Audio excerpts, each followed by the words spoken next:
We are moving on to more relaxed articles of the day that caught my eye. Woman stuck in the MCO traffic gives birth in a car in Malaysia.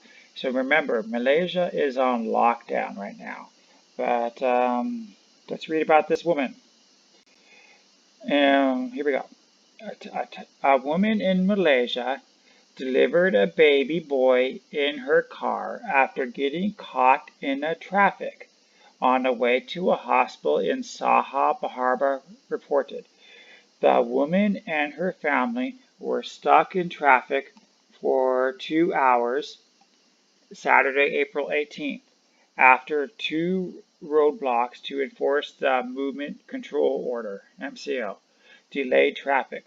On the way to the hospital, I tried an alternative route to avoid a traffic jam, but I was caught in a congestion at a different roadblock, the woman's father said.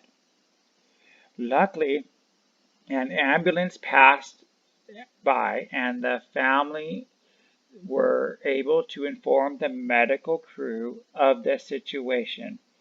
The ambulance driver told the family to follow the ambulance to the hospital, and the woman safely delivered her baby boy at the entrance to the hospital. So that's a nice, heartwarming story. You know, things happen, and but my question for you guys is, do you know anybody, or did it happen to you, where you gave birth in a place and it may not have necessarily been the hospital? Like sometimes you'll hear somebody gave birth on an airplane or elevator. Has that happened to you or anybody you know? Please list your comments below. I really would enjoy hearing from you. Moving on. Now this is not really being talked about, but this is the real reason why most of you are out of a job. And I knew about this when the whole thing broke out. As myself, I I personally have some people would say when I was a kid, I had a disability that was uncontrollable. Because of that, no company would want me on their staff because I would be a financial liability. And that is what the convid is. Basically, any person can get sick or catch the virus on your company, and then they would sue the company for an obscene amount of money. And, and therefore, it could be more than one person. This could be it could escalate very fast.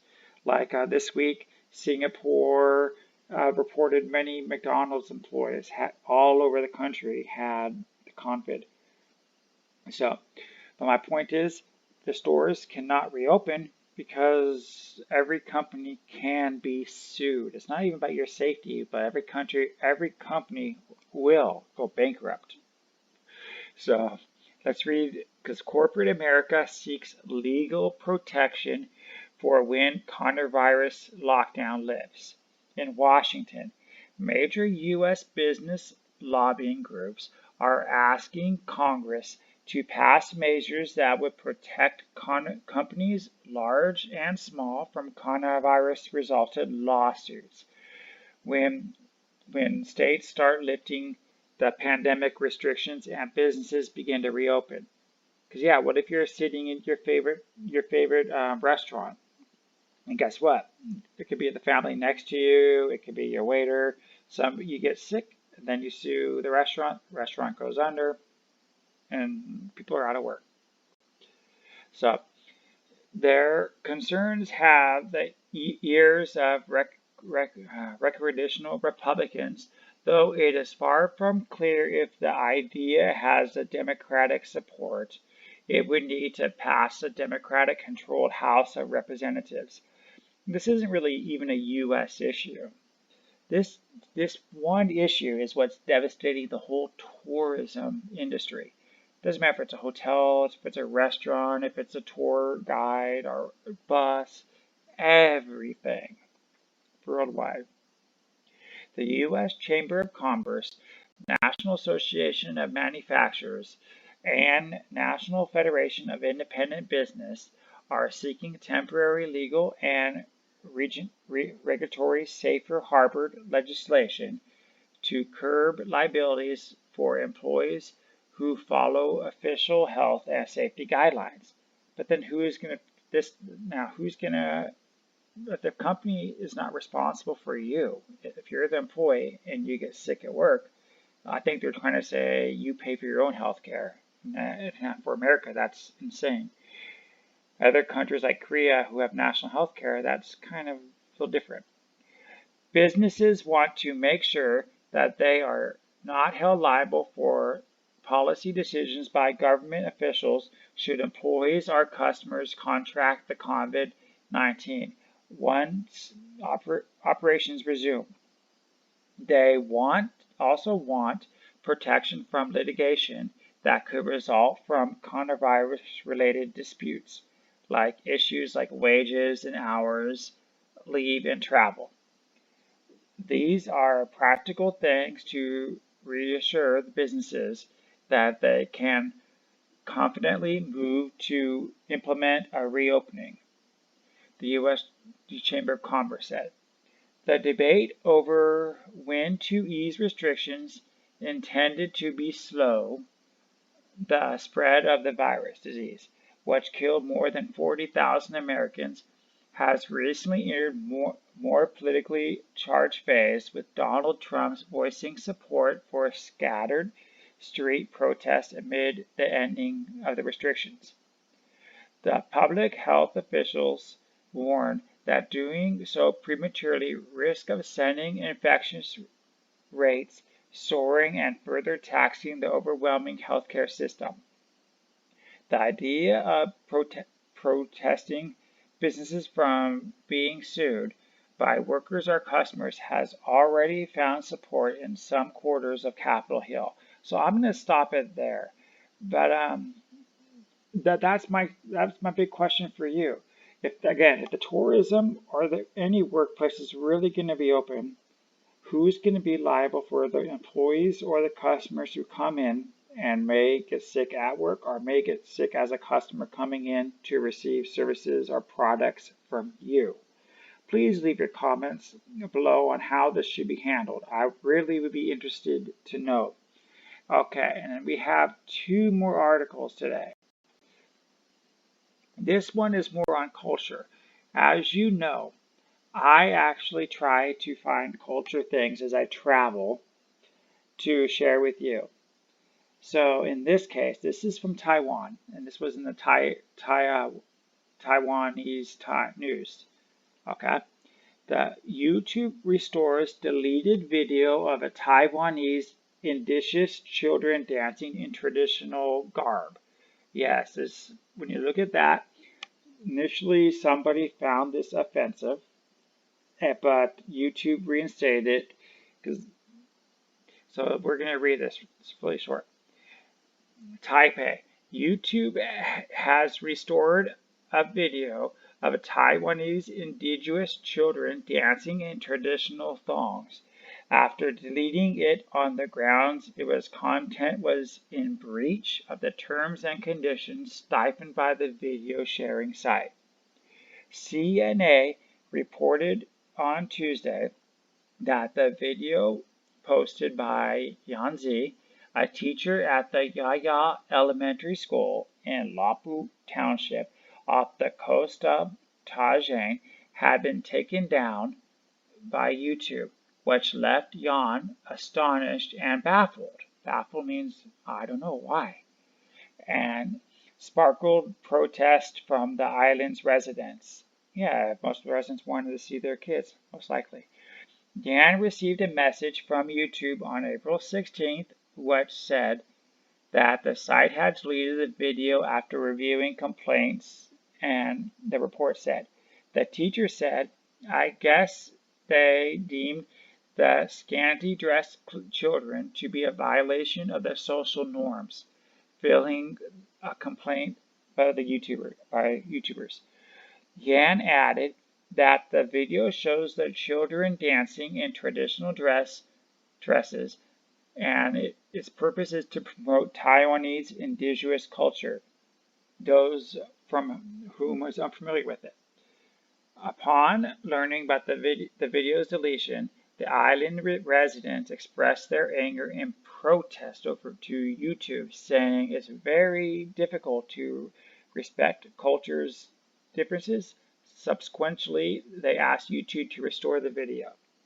So, yeah, I know as a person who travels around the world, I can understand this. People are like, oh my God, I'm so shocked. I can't bear to look at that. But you have to remember, whether even local communities or international, everybody has their own unique culture, whether it's food, dance, dress, costume, that you can't always be offended. You're supposed to learn.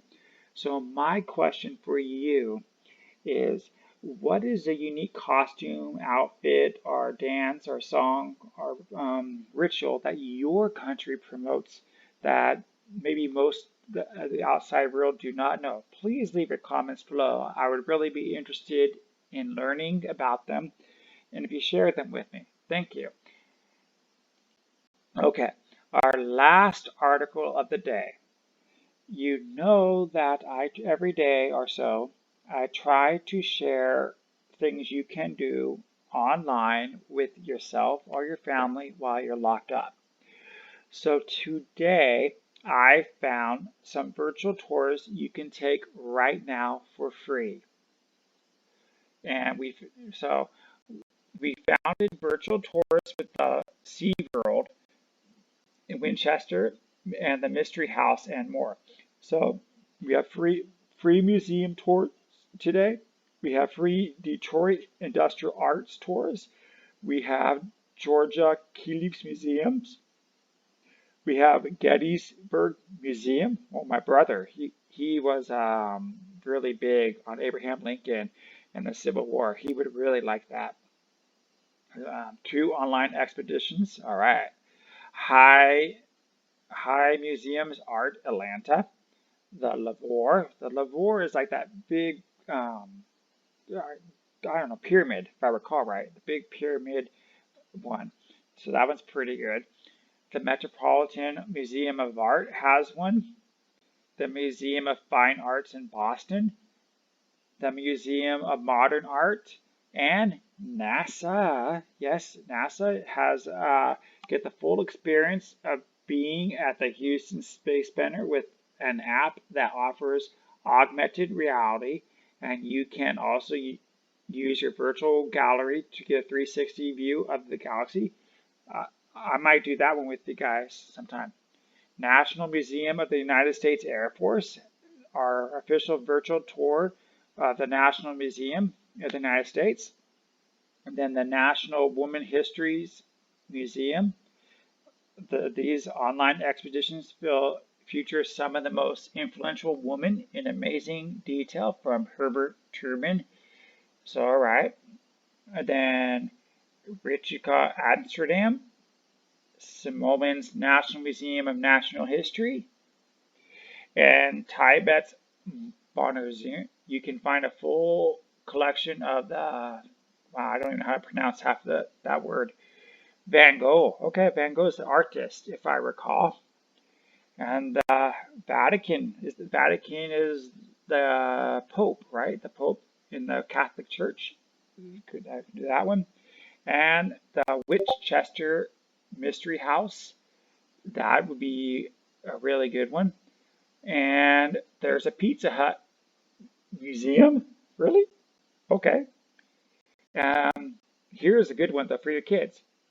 Leopard, Florida Resort. This virtual tour is a Leopard in Florida. It's just like actually being there.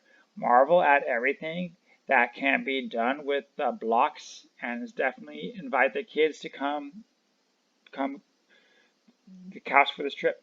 And SeaWorld Orlando, and then Walt Disney World. Wow. Remember, Walt Disney World is losing like $13 million a day just because they're closed. If you're missing Disney, and as much as we are, there's a 360 panorama walk through Epcot. Ooh, Epcot. I visited that once. That was really nice. and free zoo aquarium tours, the Atlanta Zoo, Cincinnati Zoo, Georgia Aquarium, Houston Zoo, Monterey Bay Aquarium, National Aquarium, San Diego Zoo, and Shred Aquarium. Okay, so those are all the ones that you can view. I hope you found my presentation today great. If there's any other e-source that you know about that I did not publish, please leave it below. Or which one of these places would you like to visit or have you visited? Please, again, leave your comment below. Hi. The small clip you saw was brought to you by Loyal World News. If you like what you saw, you should subscribe and look up my daily Loyal World News report for its full version.